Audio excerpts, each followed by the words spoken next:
各位你哋好，今日同大家嚟到南丫風采發電站，呢度呢就係建築咗20年噶啦，就係退役噶啦。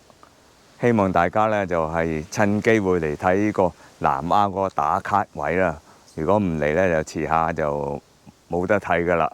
我哋喺中環第4號碼頭嗰度出發去榕樹灣，大家記得 check 下嗰個時間表啊，因為假期同埋平日係有啲唔同㗎。上咗榕樹灣碼頭，見到呢個大嘅壁畫，我哋向右行，跟住嗰個榕樹灣大街咁啊去啦，穿過嗰啲海鮮酒家。嗱，我哋行到呢度啊，見到有個地圖嘅，就係指示你點樣去嗰處嘅。繼續跟榕樹灣大街嗰度行，行到去有賣石油氣嘅養和號嘅地方呢，記得一定要轉左。我哋會經過沙浦新村嗰度繼續行。嗱，嚟到嘅路口啊，上南丫北段公立小學個路口。雖然呢度可以上到去睇個風車，但係我哋唔上去啊，因為呢條路上去呢，就係會比較難認路啊。嗱，嚟到呢個位啊，就話南丫 Free WiFi 嘅，對面有個粉紅色嘅屋，我哋偏咗右邊嚟繼續去。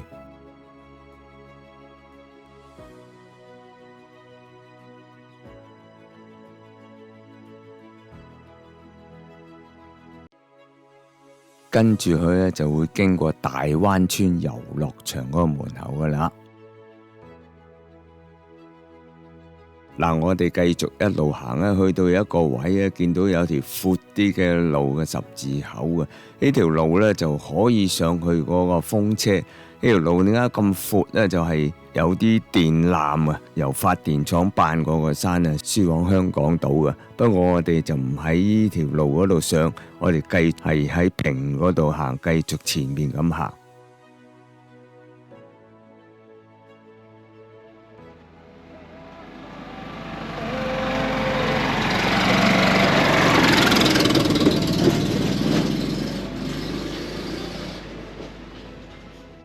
當行到你見到有一個係賣豆腐花嘅地方，沿住左邊嗰度平路一直去啦。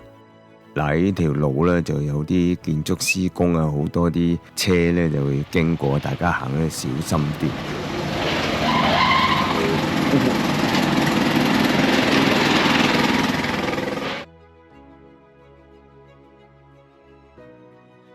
嗱，再行呢，我哋見到另外一個係闊嘅路口啦，呢個路口亦都係電纜嚟到，係經發電廠搬過山嘅。咁啊，呢個路口呢，我哋就係轉左，咁啊跟住呢條闊嘅路一路上去噶啦。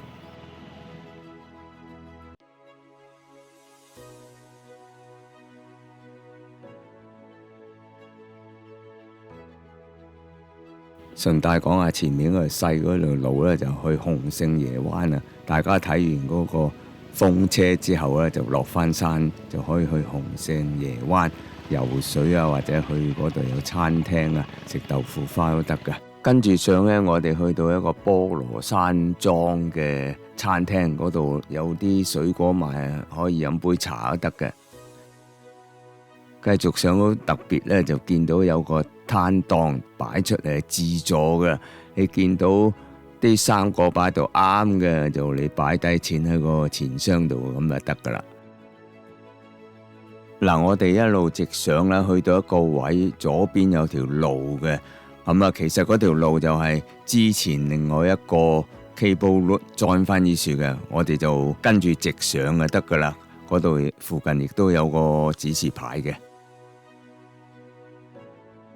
嗱，再上亦都見到有個由嗰條村嘅另外一條細嘅路裝翻條大嘅路嘅，就如果大家行嗰條村咧過嚟，就係會喺度裝翻條大路啦。咁我哋繼續上去啦。再過我哋見到個配水庫啊，過咗配水庫咧就係到呢個南丫風采發電站噶啦。